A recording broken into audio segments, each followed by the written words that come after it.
How about that, you poor thing? I've gotten rid of the smell of poverty for you, so you should be grateful." With those words, champagne was thrown in my face with force. This happened when I went to meet my fiancé's family.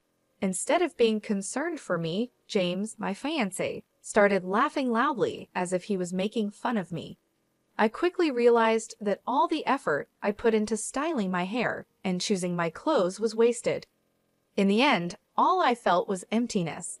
That's why I decided to end our contract with your company. When they heard my decision, Lauren, James's mother, who threw the champagne, and James himself were both shocked. They didn't seem to understand what was happening. Suddenly, James's father, President Walker, appeared. "Mr. Walker, you mentioned before that you plan to retire soon and pass your responsibilities to your son. In this situation, it's fair to reconsider how much my company can trust a future business leader. There might have been an intention to keep our relationship through your son marrying me, but unfortunately, it has backfired." After explaining everything, I quietly left. Lauren, who overheard my conversation with President Walker, was too upset to say anything. But this isn't the end. They will have to face the consequences of their actions. My name is Mariah Carey. I'm 50 years old and have never been married. I've always focused on my work and enjoyed my alone time. With hobbies like reading and watching movies, I've had fulfilling days. Because of this, I never developed an interest in marriage as I got older. But that spring in March, when the flowers were blooming, I received an unexpected marriage proposal. The person who introduced me was Kyle Walker, with whom I had a business relationship.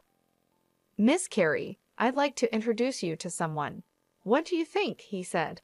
Although I was hesitant at first, I decided to meet the person after being strongly encouraged.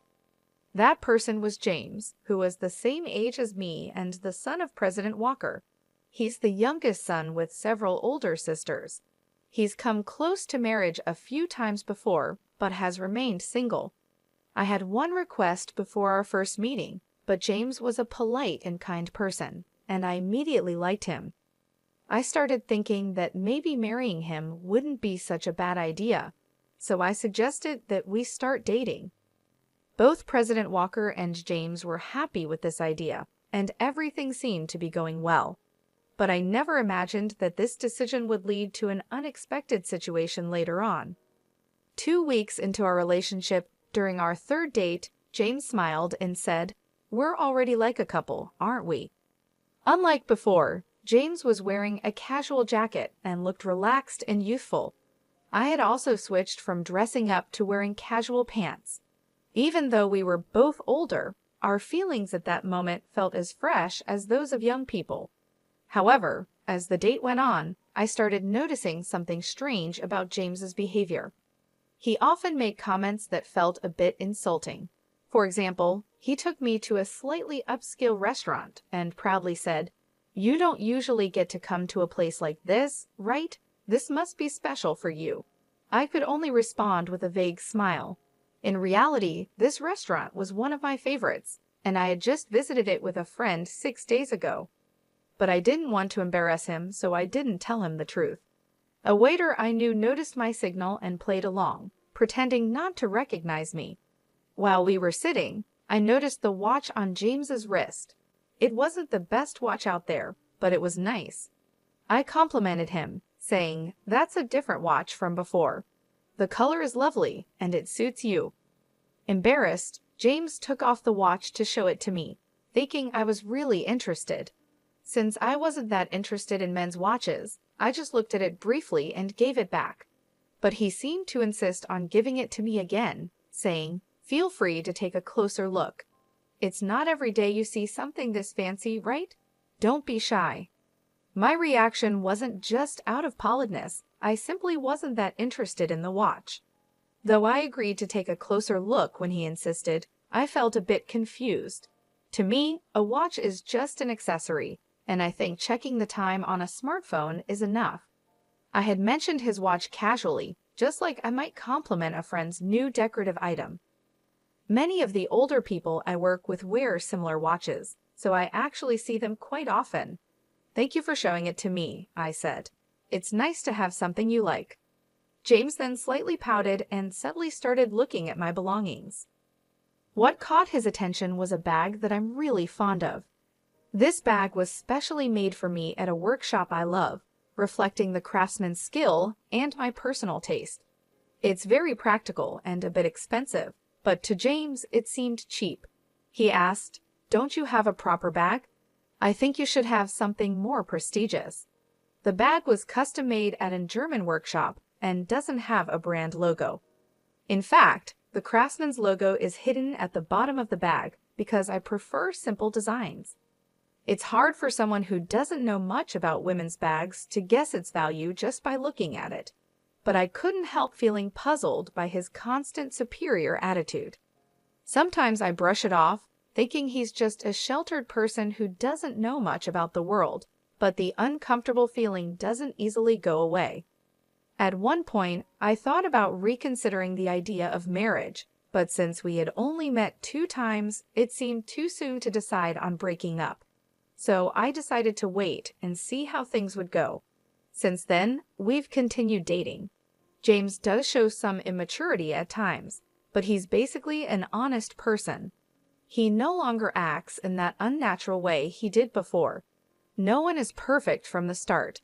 If you have patience and gradually find harmony, love will eventually grow. I heard an older female celebrity say this on a show I watched, and I found some truth in her words. The following week, we went to a famous hotel buffet for our 5th date. Strangely, James piled 4 or 6 servings of food onto his plate. I lightly commented, "Are you sure it's okay to take so much? It would be a waste if you can't finish it." He suddenly burst into laughter. Wondering what was so funny, he said, "A waste, Mariah? Are you still talking like someone poor? It's okay to take this much. It doesn't matter if I throw it away if I can't eat it all." I made a sour face. It seemed he completely missed the point that wasting food not only costs money, but also inconveniences other customers. The issue isn't just about money. It's about resources and the environment. Aren't you aware of the concept of food waste? It's also inconsiderate to other customers, and eating like that isn't good, I said, my voice more stern than usual. James suddenly shrank back, poking at his pasta with a fork, and muttered, "I'm sorry, please don't be mad. My mom said you might be marrying me for money, and I just reacted without thinking." The word mommy stuck in my mind, and I accidentally repeated it. Referring to one's mother as mommy at his age was unusual and hinted at something odd about his family. As the date was ending, with this uncomfortable feeling in my mind, James drove me home. When I was about to get out of the car, he grabbed my hand and said, "Miss Carey, even though I am who I am, would you marry me? Even if not right away, being engaged is fine.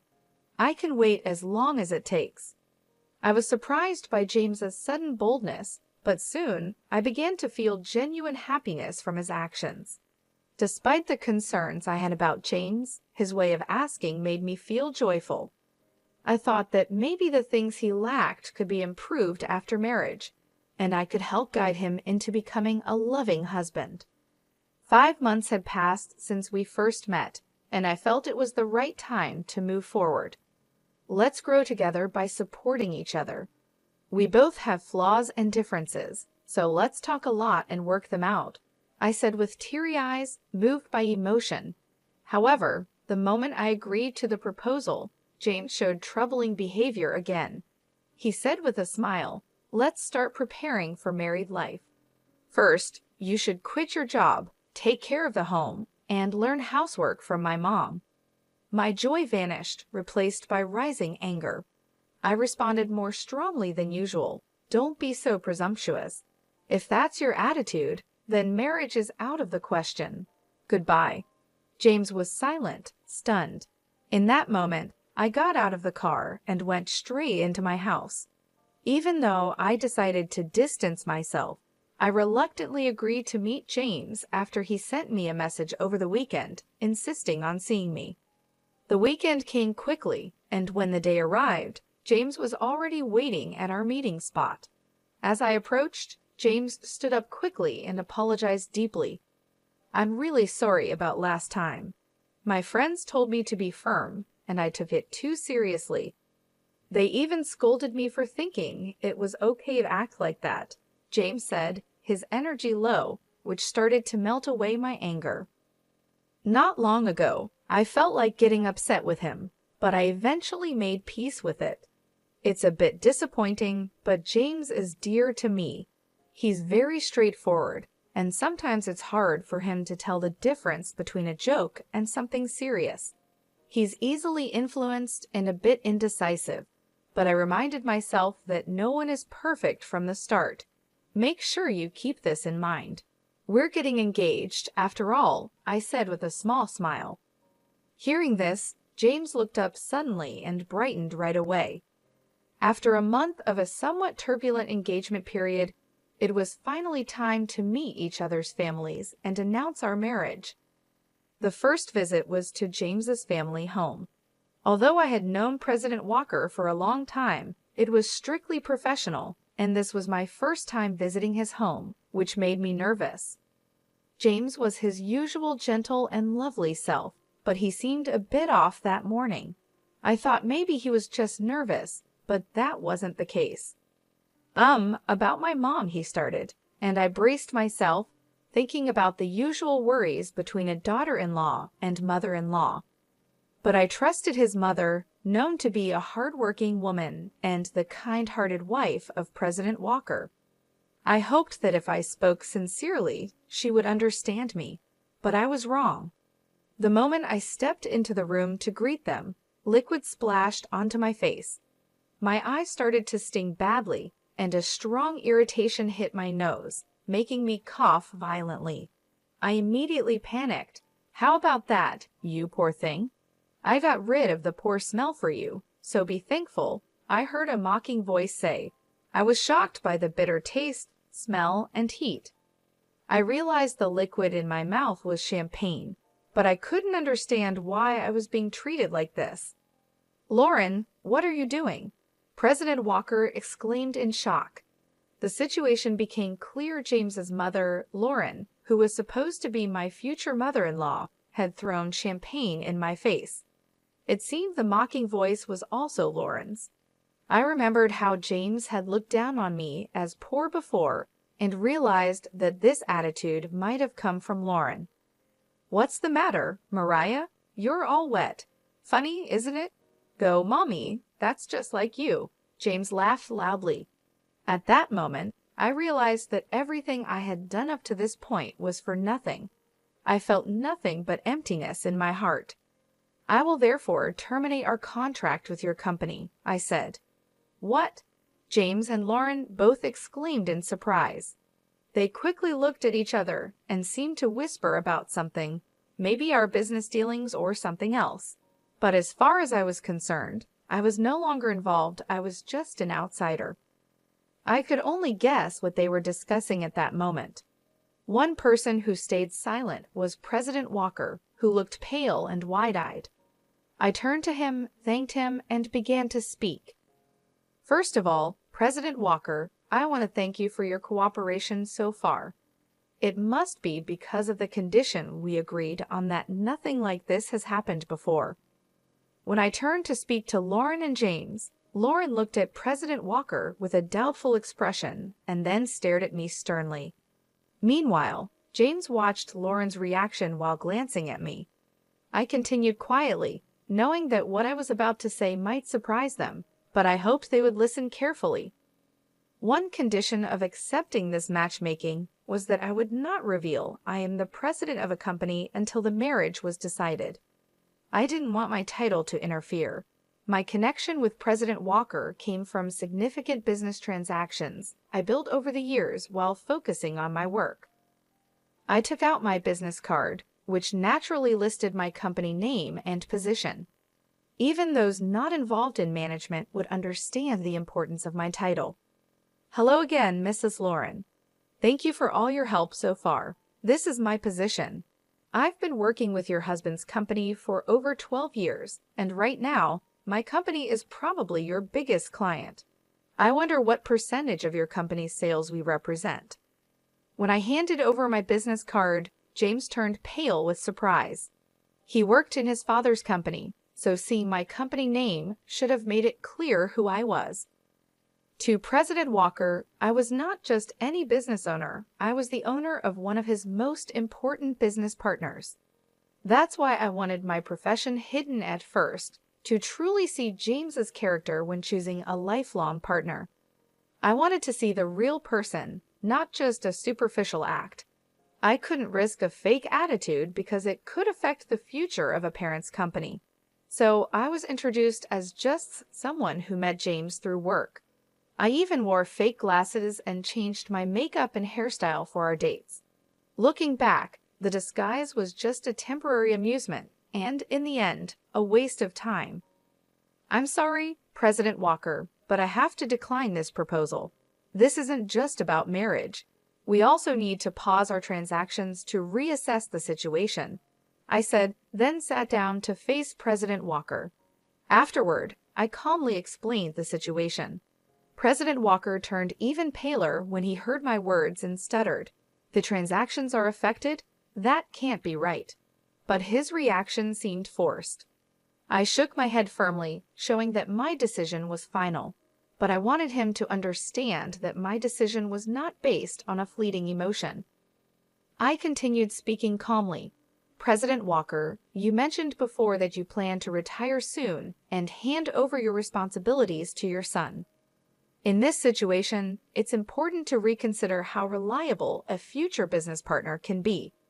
It seems there was an intention to keep our business relationship strong by having your son marry me, but unfortunately, that plan has backfired. Right after graduating from university, I started my own company with some friends. Over 22 years have passed since then, and I've been leading the business as its president the entire time. As I've mentioned several times, I've built a strong relationship with President Walker's company for more than a decade. My company, managed with a female perspective, has been recognized for its unique approach and has grown significantly recently. As a result, our business with President Walker's company has also increased.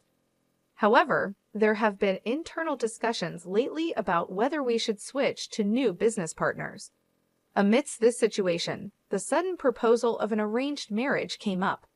Considering the timing, President Walker might have sensed some changes happening in our company. This wasn't exactly a secret. After realizing who I was, Lauren and James were clearly disturbed. I decided to explain further. In fact, we were reviewing whether to continue our business with your company. I've heard that your company is currently facing some management difficulties. Are you aware of that? Since contracts with other partners are ending, this information is crucial." Lauren, shocked, asked, "What does that mean?" while frantically shaking President Walker's arm. President Walker wiped his sweat. Looking anxious, it seemed that the company's issues hadn't been discussed within the family. James's confused glances between me and President Walker caught my attention. Despite being an insider, James seemed unaware of his own company's current situation. While thinking about this puzzling situation, I continued, "Given this, President Walker strongly suggested that I meet with you, James, leading us to this point. Perhaps you considered this marriage proposal to stabilize your company. It seems you wanted to maintain our business relationship at all costs." Lauren was visibly shaken, her hands trembling, and her lips quivering as she listened. I explained that President Walker's company is indeed struggling with management issues.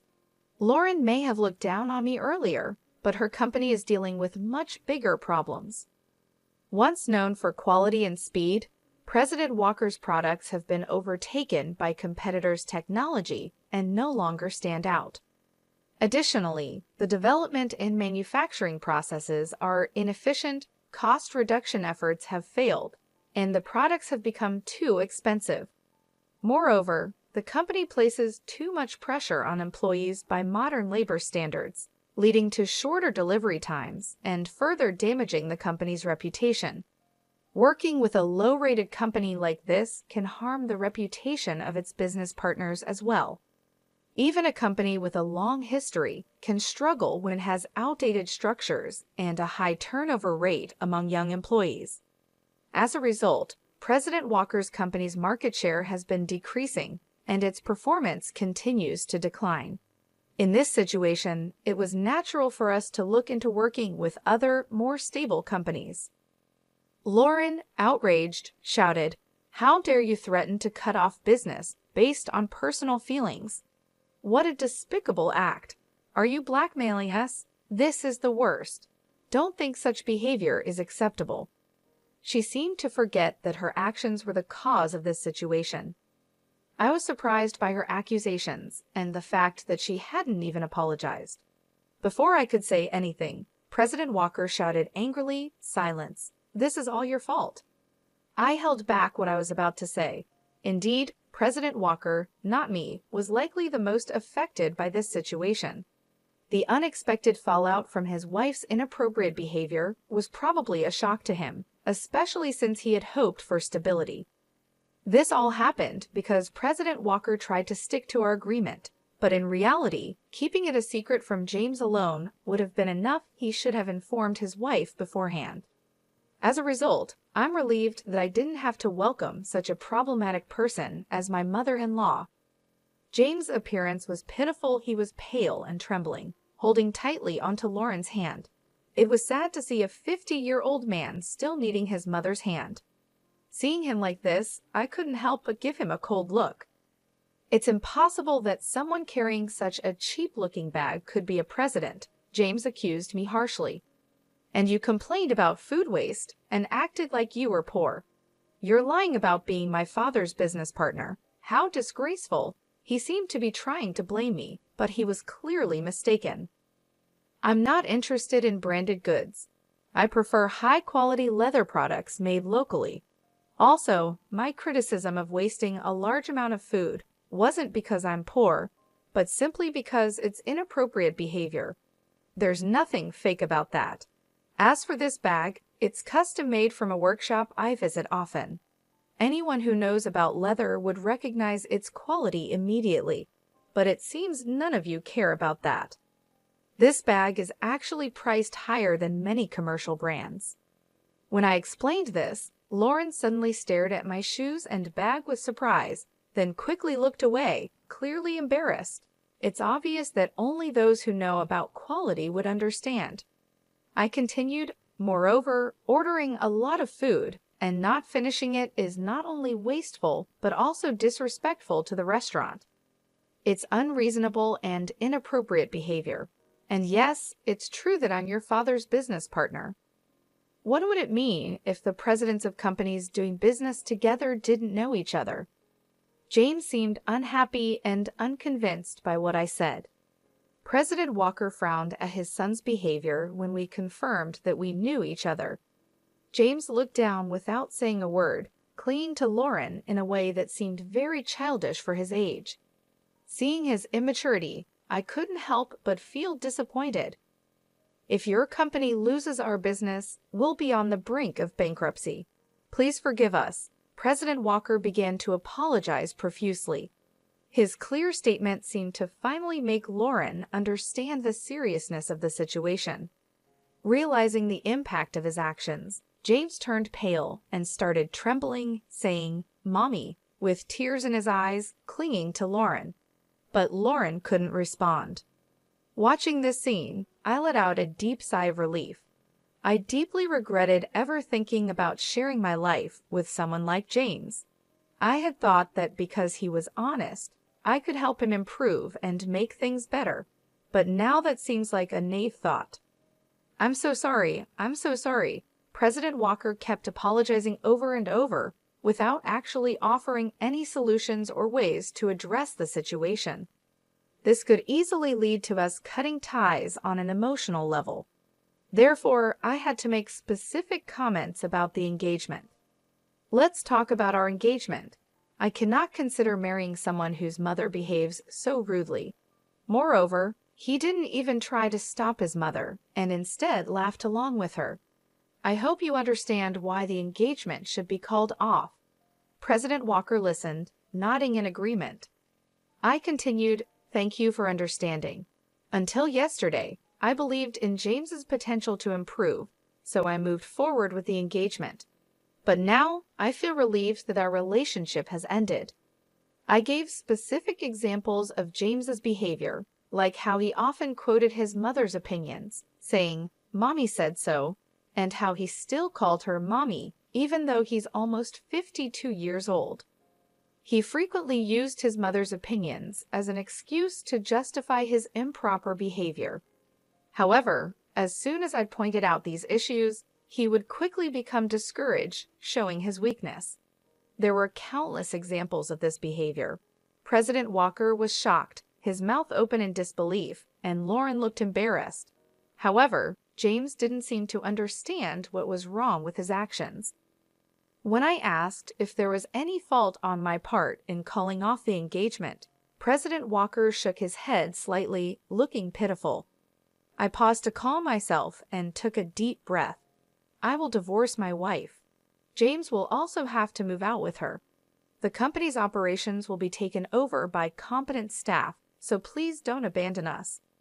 Help us, President Walker suddenly declared, clearly anxious after seeing me take a deep breath. What? That's not possible. I can't manage my life without this marriage. Lauren cried out in shock. After that, both James and Lauren raised their voices at President Walker, saying, "Why didn't you tell us beforehand? I'm innocent. Why am I being kicked out? The problem is only with Mommy. I'm not involved." Their protests filled the room, and I finally let out a real sigh, fed up with everything. "Well, as you wish. Thank you for your time.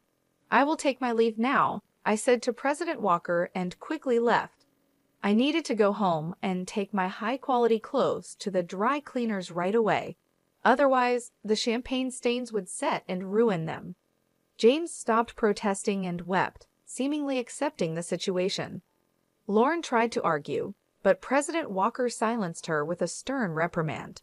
However, she still seemed to grit her teeth in dissatisfaction, looking more determined than her son. 6 months after the unpleasant incident with the Walker family, as predicted, President Walker resigned from his position. It wasn't just a retirement. It was a resignation, taking responsibility for the company's poor performance.